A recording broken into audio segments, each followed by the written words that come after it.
where to start? Where to start?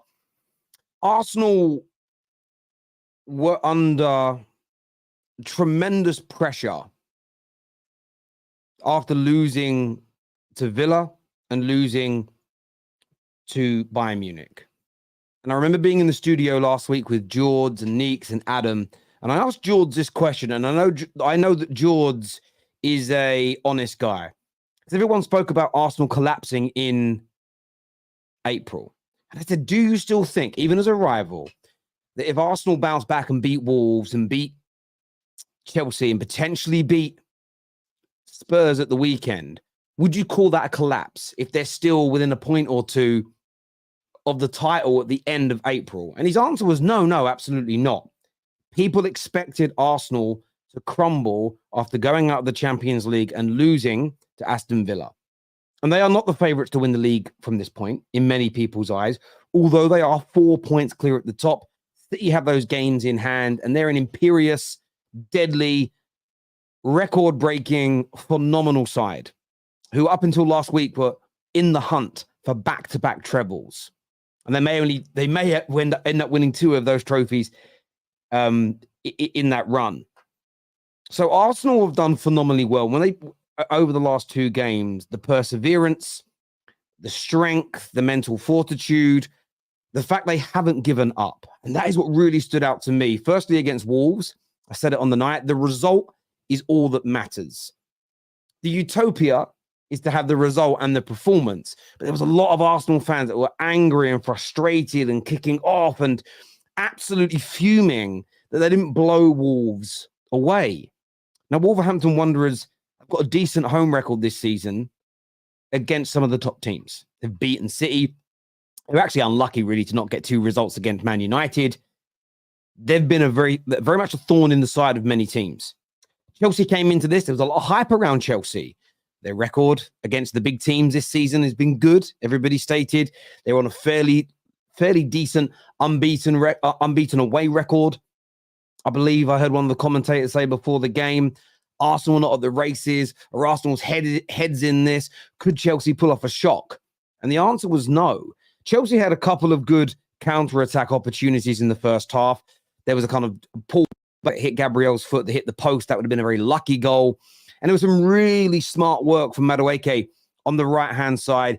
He pulls the ball across, and I thought the Cucurella should have done better. It ends up falling at the feet of Enzo, who should have hit the target, and he missed. Outside of that, Chelsea did nothing. Absolutely nothing. They were blown away tonight by a team that are worthy of being champions of England. That is how good this Arsenal team are. And I know there's a lot of talk about we need to bring in a new manager. We need to look to move beyond him. And as I've stated, I think those conversations have a place in the football discourse. But I think at this moment in time, they're premature. Arteta has got Arsenal performing at title-winning level. The only caveat to that is there may just be one more team in the Prem that's playing ever so slightly, marginally higher level at this particular moment in time. This Arsenal team, and I stand by it, are a scary outfit. And I've had Chelsea fans galore tell me for months, Arsenal don't scare me. Well, tonight, they did. They petrified you, and they blew you away, and your players looked stone dead by the end of this game. They absolutely did. And I want to praise Arsenal for that. In the same way, over the last 5, 6, 7 years, I've praised the mental strength in many seasons of Liverpool, in every single season by Manchester City, that they just find a way. And Arsenal got through a really bad week, and what a couple of results. Now, this isn't criticism. This is the standard. They've got to keep it going now. They're going to have to keep winning every single game for the remainder of the season. They play Spurs at the weekend. But the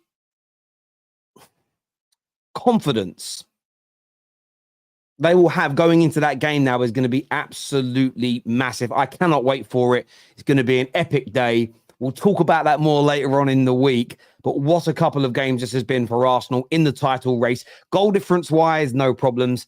Plus 56, as you can see. I don't think anyone's going to catch that now. So that may end up, you never know the results, that may end up being worth an extra point to them. It really, really will. On individuals today, let me just say, look, Martin Odegaard wins man of the match. Thoroughly deserved in every single which way. again, a player that's been called out of a lot for not stepping up in big games. Multiple big games now this season. He's done it. Today was another one. His passing was absolutely majestic. He tore through. He tore through Chelsea like a hot knife through warm butter. It was that simplistic. I thought Declan Rice just put in the performance Declan Rice put in today was probably, in my eyes, his best of the season. Some may say the West Ham game because he scored, but what he did to Enzo Fernandez today, is nothing short of illegal in 27 countries around the world. It was an absolute beatdown, the way he destroyed him.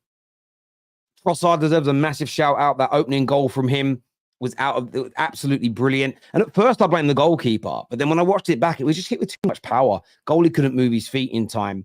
And then, of course, Kai Havertz. From Shy Havertz at Chelsea to King Kai at Arsenal, picking up a brace and celebrating against his old team. Absolutely phenomenal. Listen, there were some poor moments from him in the first half. He shot when he should have passed, and he passed when he should have shot. But he didn't give up, and that's what I loved about watching him in the Arsenal team this year, is that mental strength that he has. And the fact he celebrated, I think it just goes to show Chelsea fans, this guy was hurt by the way he was treated by you. He celebrated his brace. And Ben White as well, by the way, also getting a brace tonight. First goal was excellent. The second one was as fluky as you like, but Arsenal fans won't care. 2 goals from him. And then you've got to shout out the defensive line again tonight. Gabriel and Saliba, absolutely out of this world. Another top-class performance. It really, really was from them. Weren't perfect because Jackson should have scored a couple of goals. Let's not get it twisted. Jackson should have scored at least 2 goals tonight. He had a clear header. He decided to handball it instead, which I don't understand. And then there was when he went through on goal, go to the far post, you score easily. He went for the near post and he missed. So I don't understand that. But still, they got the clean sheet. And, you know, outside of those 2 moments, they got that clean sheet, and you've got to praise them for that. But as I've said, they're in this title race. Arsenal can be champions. They proved tonight how scary they can be. Without a shadow of a doubt, they've put the pressure on Liverpool tomorrow. They've put the pressure on Manchester City. And that is what is all Arsenal fans can expect at this stage of the English Premier League season. I thought it was an amazing night of football. Arsenal, absolutely sublime. Chelsea, what next for you guys? We will talk about that with the panel when they come out on the show. But the only Chelsea player I am going to mention tonight is Enzo Fernandez, because supposedly I have an agenda against him. I don't have an agenda against Enzo Fernandez. I'm just speaking the truth. And I watched him tonight, and what I saw tonight is what I see far too often. Getting bullied in the midfield battles. It weren't every time, because he'd win some of the balls, but the amount of times Declan Rice and Odegaard either beat him to the ball or outmuscled him off the ball was crazy.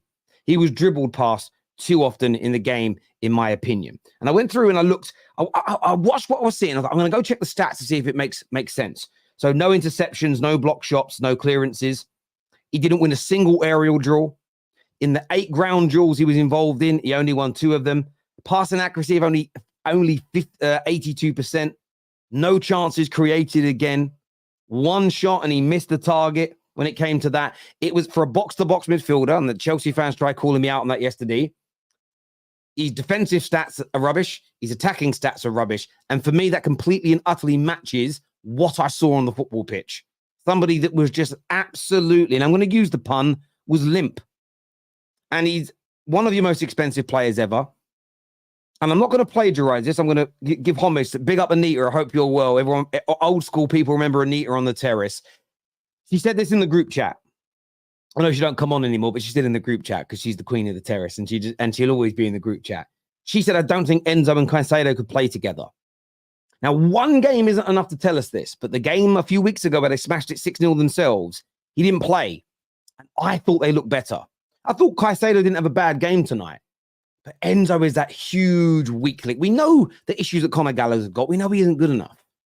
But when you drop the kind of money you do on Enzo, when he gets the hype that he does, you expect results. And he was absolutely horrendous again today for Chelsea. And Chelsea fans need to be having a serious conversation when it comes to that. They really, really do indeed. But Arsenal fans, I'm sure you're absolutely buzzing. I'm going to do some super chats. Then I'm going to bring out my panel to have their say. But do me a favor. There is 11, nearly 12,000 people watching. It's the biggest match reaction in the history of the Football Terrace. So thank you very much.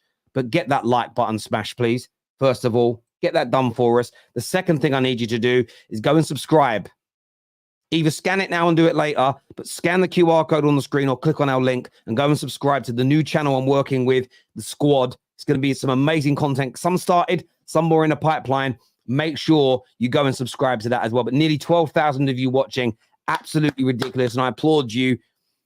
The Football Terrace community gets a lot of stick from a lot of people. I don't often know why. We're just a normal fan channel. We're normal people that let the salt of the earth on, and we love it. You are the best community in the world, and I want to thank you greatly for joining us here tonight. You are the best. You're genuinely the best. By the way, only one Chelsea fan has turned up backstage so far, and that is Winter Surfer. Oh, sorry, no, Matty's there as well. Matty's there as well, as in Chelsea Matt, but I don't know where everybody else is. There's loads of super chats to go through. Then I'm